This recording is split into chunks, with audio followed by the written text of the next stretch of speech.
Baik, Assalamualaikum warahmatullahi wabarakatuh. Yang kami hormati Bapak Yanwar selaku dosen pengampu mata kuliah Perekonomian Indonesia dan juga teman-teman sekalian. Pada kesempatan kali ini saya akan mempresentasikan ujian tengah semester mata kuliah Perekonomian Indonesia yang akan membahas tentang sejarah perekonomian Indonesia. Baik, langsung saja kita mulai. Perkenalkan, nama saya Ilmu Yudanto Raharjo. Langsung kita mulai ke slide yang pertama.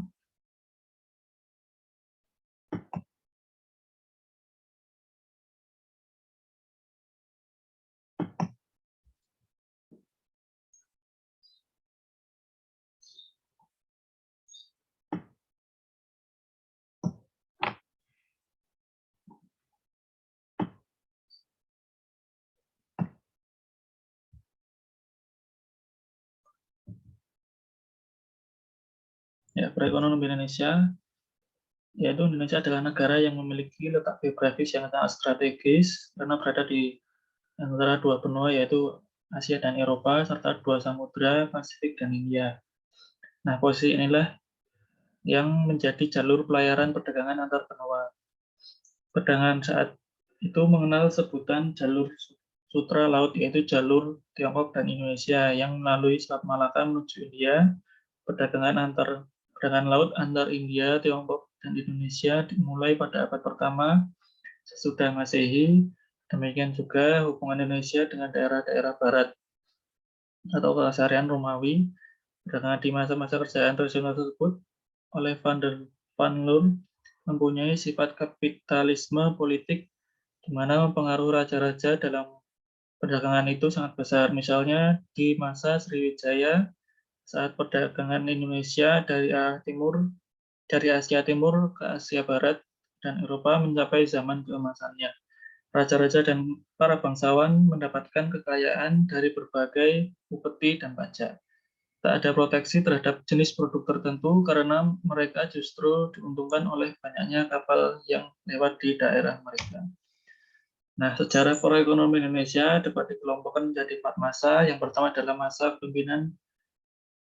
masa sebelum kemerdekaan, kemudian masa Orde Lama, masa demokrasi liberal, masa demokrasi terpimpin, masa Orde Baru, masa reformasi, dan saat ini. Masa sebelum kemerdekaan yaitu Indonesia menjadi daya tarik bangsa-bangsa Eropa yang berbondong-bondong datang untuk menguasai Indonesia. Sebelum merdeka, setidaknya ada 4 negara yang pernah menjajah Indonesia. Di antaranya ada Portugis, Belanda, Inggris, dan Jepang.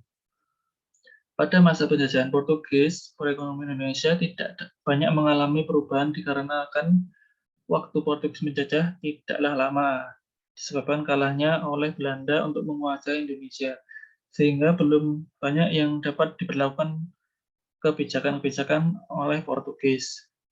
Dalam masa penjajahan Belanda selama 350 tahun, Belanda melakukan berbagai perubahan kebijakan dalam hal ekonomi. Salah satunya adalah VOC. Nah, untuk mempermudah aksinya di Hindia Belanda, VOC diberi hak oktroy yang antara lain meliputi hak mencetak uang, mengangkat dan memberhentikan pegawai, menyatakan perang dan damai, membuat angkatan bersenjata sendiri, dan membuat perjanjian dengan raja-raja. Namun pada tahun 1798, VOC dibubarkan karena dianggap gagal dalam mengeksplorasi kekayaan Hindia Belanda. Kegagalan itu nampak pada defisitnya, yang antara lain disebabkan oleh peperangan yang terus-menerus dilakukan oleh VOC dan memakan biaya yang sangat besar. Penggunaan tentara sewaan membutuhkan biaya besar, kemudian korupsi yang dilakukan oleh pegawai VOC itu sendiri, dan pembagian dividen antara pemegang saham walaupun kas defisit. Kemudian kita beranjak ke masa yang sebelumnya dan sekarang ke masa Orde Lama, yaitu masa pasca kemerdekaan pada tahun 45 sampai 50. Keadaan ekonomi pada masa awal kemerdekaan amat buruk karena inflasi yang disebabkan oleh beredarnya dari satu mata uang secara tidak terkendali pada Oktober 1946, pemerintah Indonesia mengeluarkan uang Republik Indonesia sebagai pengganti uang Jepang. Namun adanya blokade ekonomi oleh Belanda dengan menutup pintu perdagangan luar negeri mengakibatkan kekosongan kas negara. Nah, dalam menghadapi krisis ekonomi keuangan, pemerintah menempuh berbagai kegiatan, di antaranya pinjaman nasional dan hubungan dengan Amerika, konferensi ekonomi, kemudian rencana 5 tahunan atau Casino Plan, kemudian keikutsertaan swasta dalam pengembangan nasional, ekonomi nasional, dan juga nasional Dajabas Bank menjadi Bank Negara Indonesia, dan sistem ekonomi gerakan Banteng atau Banteng Group, kemudian sistem ekonomi Alibaba. Selanjutnya pada masa demokrasi liberal pada tahun 1950, ini masih yang tadi, seterusnya liberal yang pada tahun 50 sampai 57. Kalau tadi dari 45 ya. Perekonomian diserahkan sepenuhnya pada pasar, padahal penguasa pribumi masih belum mampu bersaing dengan pengusaha non-pribumi. Pada akhirnya hanya memperburuk kondisi perekonomian Indonesia. Usaha-usaha yang dilakukan untuk mengatasinya antara lain yaitu pemotongan nilai uang yang mengurangi jumlah uang yang beredar agar tingkat harga turun. Kemudian program Banteng atau Kabinet Nasir yaitu menumbuhkan wira swasta pribumi agar bisa berpartisipasi dalam perkembangan ekonomi nasional. Kemudian pembatalan sepihak atas hasil-hasil KMP termasuk pembubaran Uni Indonesia Belanda. Nah, selanjutnya ke masa demokrasi terpimpin pada tahun 1959 sampai 67. Pada tahun ini ada dekret presiden pada tanggal 5 Juli 1959 yang dimana Indonesia menjalankan sistem demokrasi terpimpin dan struktur ekonomi Indonesia mengurus pada sistem etatisme yang segala sesuatunya diatur oleh pemerintah. Namun lagi-lagi sistem ini belum mampu memperbaiki keadaan ekonomi Indonesia, akibatnya antara lain devaluasi, menurunkan nilai uang, dan semua simpanan di bank di atas 25.000 dibekukan. Kemudian pembentukan deklarasi ekonomi atau DEKON untuk mencapai tahap ekonomi sosialis Indonesia dengan cara terpimpin. Kemudian kegagalan dalam berbagai tindakan moneter. Nah, selanjutnya ke masa Orde Baru. Pada awal Orde Baru ini, stabilitas ekonomi dan politik menjadi prioritas yang utama.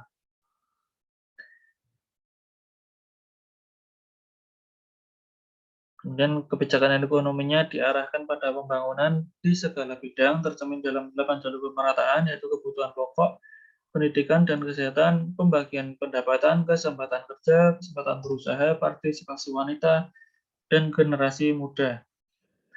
Penyebaran pembangunan dan peradilan semua itu dilakukan oleh pelaksanaan pola umum pembangunan jangka panjang.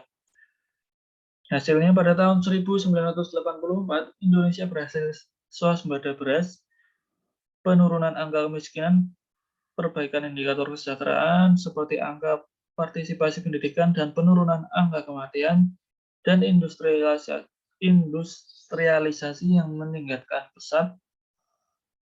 Pemerintah juga berhasil menggalakkan preventif cek untuk menekan jumlah kelahiran lewat KB.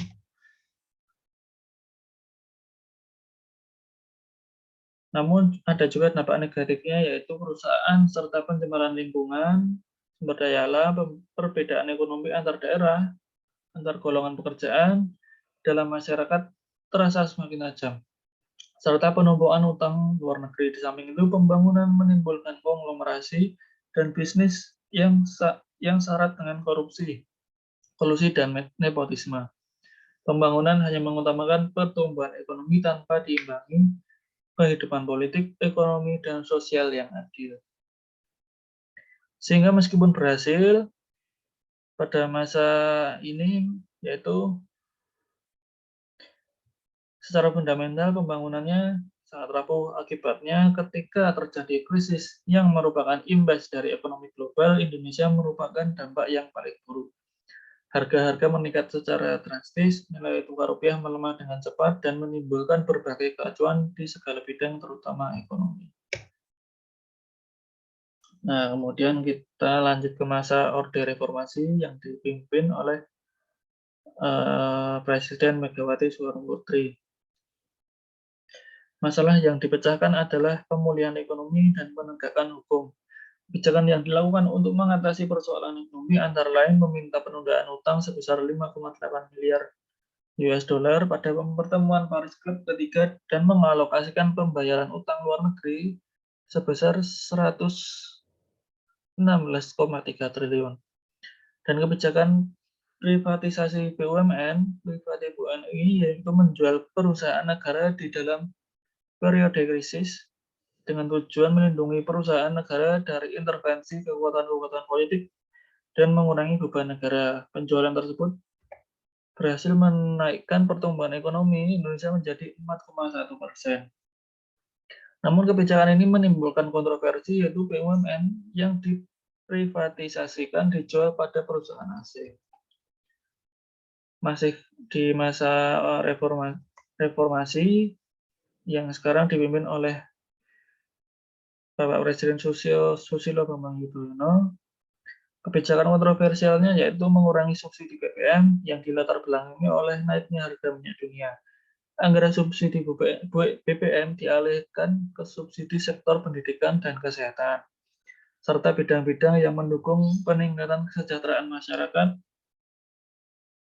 Kemudian muncul pula kebijakan kontroversial yang kedua, yaitu BLT, bantuan langsung tunai bagi masyarakat miskin.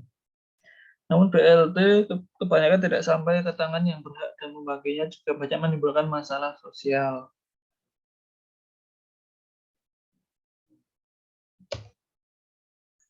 Nah, kemudian ke masa yang terakhir atau masa saat ini yang dipimpin oleh Bapak Presiden Joko Widodo, yaitu mempunyai visi pertama keluar dari jebakan kelas menengah. Yang kedua, pendapatan per kapita 27 juta per bulan atau 320 juta per tahun. PDB Indonesia 7 T USD, Indonesia masuk 5 besar ekonomi dunia.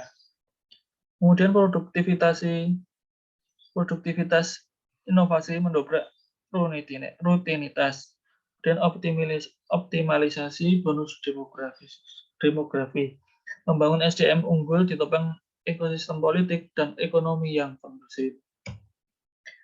Nah, rencana kerja Presiden Joko Widodo pada tahun 2019-2024 yaitu pembangunan SDM, infrastruktur, deregulasi, penyederhanaan birokrasi, transformasi ekonomi, beralih dari SDA ke daya saing manufaktur dan jasa modern. Nah, pencapaian dari visi yang sudah dipaparkan tadi sampai sekarang yaitu pertumbuhan ekonomi Indonesia mampu terjaga stabil di atas 5%. Di tengah gejolak perekonomian dan perlambatan pertumbuhan ekonomi global selama 2 tahun terakhir. Angka pertumbuhan ekonomi Indonesia di kisaran 5% terbilang bagus. Yang kedua, prestasi pemerintah dalam mencegah stabilitas harga barang selama 5 tahun terakhir, itu mengapa tingkat inflasi selalu dapat bergerak dalam rentang yang ditargetkan pemerintah. Rata-rata inflasi dalam 5 tahun terakhir bergerak di level 3,2% sampai 3,3%. Dengan level pertumbuhan ekonomi yang ada, pemerintah mampu membawa angka kemiskinan turun ke level terendahnya di sepanjang sejarah. Data terakhir dari BPS pada Maret 2019 mencatat tingkat kemiskinan pada level single digit yaitu 9,41%. Dengan jumlah orang miskin turun menjadi 25,14 juta jiwa. Yang keempat, pemerintah juga mampu menciptakan pertumbuhan ekonomi yang inklusif. Ini terlihat dari angka rasio Gini yang juga makin mengecil, yaitu pada level 0,382 pada Maret 2019. Yang dimana di Cina meskipun pertumbuhannya tinggi, tapi rasio Gini-nya juga sangat tinggi. Nah, itu yang bisa saya sampaikan mengenai sejarah perekonomian Indonesia dari masa sebelum kemerdekaan sampai sekarang yang dipimpin oleh Bapak Presiden Joko Widodo. Banyak kurangnya saya mohon maaf. Mohon undur diri. Terima kasih. Wassalamualaikum warahmatullahi wabarakatuh.